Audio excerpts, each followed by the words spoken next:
We cannot enjoy anything in life. Really, we cannot. You can see the way people are now going on for such sensational things. The reason is there's no joy.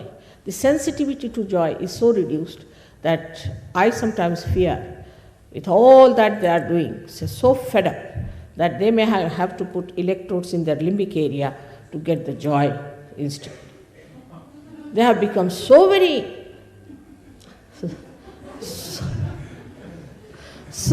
insensitive to anything.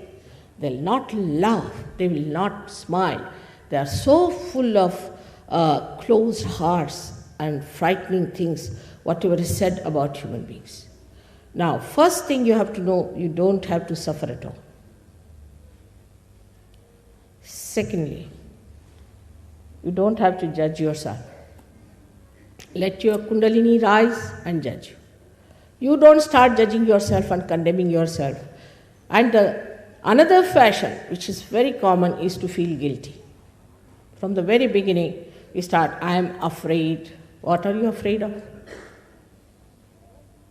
You have to have all the courage, all the blessings, and all the confidence. You are a human being. And this is the message I want to tell you, that you are a human being and you have to be the spirit. And once you are the spirit, you will be surprised, the blessings will be showering upon you. In these modern times, to talk about these things is out of date. But it is predicted that this will be said and this will be done. For us, it is important, first of all, to know our own glory, our own truths, and about how we are built and how others are built. Once you know that, first of all, the peace within is established. Unless and until there is peace within, what do you talk of this peace organization and peace Nobel Prize? I have seen the people who have got Nobel Prizes are the most hot-headed, so much that you have to talk to them with a barge pole in between. Anytime they are up to jump on you, you cannot challenge them. Even talking to them is a difficult situation. So how are they going to have this peace foundation when they are themselves so shaky? Then you have other things talking about the love,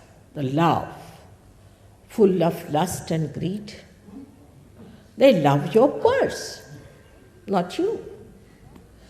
When you talk of love, love is a thing that's detached.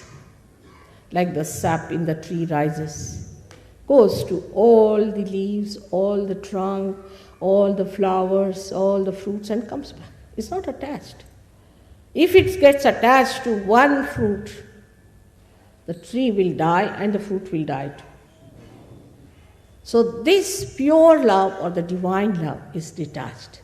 That's why it acts. It works.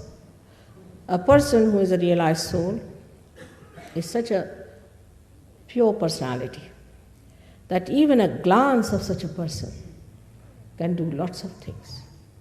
Even a thought of such a person in the attention can do so many things, bring about so many changes. So, this is the time of our transformation. We have to become a higher personality. The transformation has to take place. At the time of Easter, we give people eggs. Perhaps people do not know why do we give them eggs at the time of Easter. But about Christ is written in our scriptures that he was an egg to begin with. Of course, he was much more before that, but to begin with, he was the God of innocence. But then he came as an egg. And then he was divided into two halves. The one half which incarnated and which transformed Easter. So the resurrection is the transformation. Like an egg, if we are bound by our conditioning and by our ego, we break through that shell and become a bird which is really a free bird. Only thing, the bird has to know how to fly. Now this is, again I am saying, is the living process of the living nature, of the living power of love. It is not something artificial. In Sahaja Yoga, I must have spoken in this hall, I don't know how many times before. And again, today there's a chance to speak to you. What I have to say that it is important, the becoming. Is not important. You cannot become a member of Sahaja Yoga. You cannot pay membership. You cannot pay for your realization. How can you pay? How much do we pay to the Mother Earth to sprout the seed? Does she understand? Because she has the power, she sprouts the seed. If you give her money or read something before her, it makes no difference. But once you get your realization, you start understanding how many powers you have. And the greatest power is of compassion and detached love. These 7 chakras are within us, which are to be enlightened by the awakening of the Kundalini, about which Dr. Spiro has already told you. Now, in this short time, I cannot cover up the whole subject. I must have given at least more than 1,000 lectures in English language. But I would request you one thing, that forget about what you have learned so far, about your conditionings. Because if you had achieved anything out of that, I was not necessary. Now, you have to see, with a clean slate, as they say, what you can achieve in this lifetime, which is the most important thing is to be achieved. The highest of all, that you become sensitive to joy. Then you start seeing joy in everything. You don't have to think as, oh, this is the thing which is marvelous. No, it just happens. You see, it is. Just you enjoy without thinking about it. You become a peaceful personality. You become a dynamic personality. You are not swayed by the waves of things like some fashion coming up, then some sort of a nonsensical idea coming up, then some medicine coming up, and you treating yourself and getting into trouble. You just rise above all these things at a higher level, and you start seeing everything as a witness. You become the witness of all the jokes that are going on, and you just watch it, and you think, what's all this? Is just a play. Many people have said that, Mother, you always laugh so much and you have always smiling face, so the people are not going to take you seriously. I said, I don't want them to be serious. There's not going to be any seriousness needed. What are you serious about? You should be happy. It's fun. We have to be happy people. We have to be happy. Those people who think they are very guilty should punish themselves by saying, you are not guilty, you are not guilty, 108 times. That's what we have in Sahaja Yoga.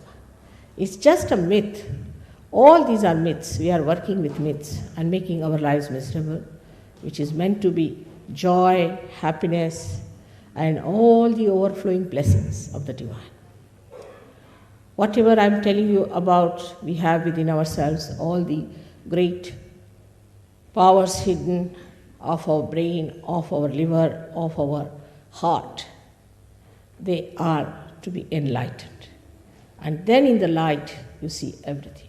But as in this room you have so many lights, you have to just push in one button and the whole thing comes down. In the same way it happens. But if I start telling you about the history of electricity in the dark and all about how it came here and what all happened, you would be just fed up with it. So, what we are doing is to tell you that let us put on the button first. You better have your light and see in that light if it is true or not. If it is true, you have to understand and accept it honestly. You have to be honest to yourself. That is the main point I'm trying to tell you. We are not to play about with ourselves and play about with our conditionings. We have to be honest and to get to our properties that are within ourselves. I'm not here to oblige you at all. There's no obligation. It's just like a catalyst, I would say. And you become the catalyst yourself once you get your realization. And you can do all that I can do. It's very easy and very simple. May God bless you all.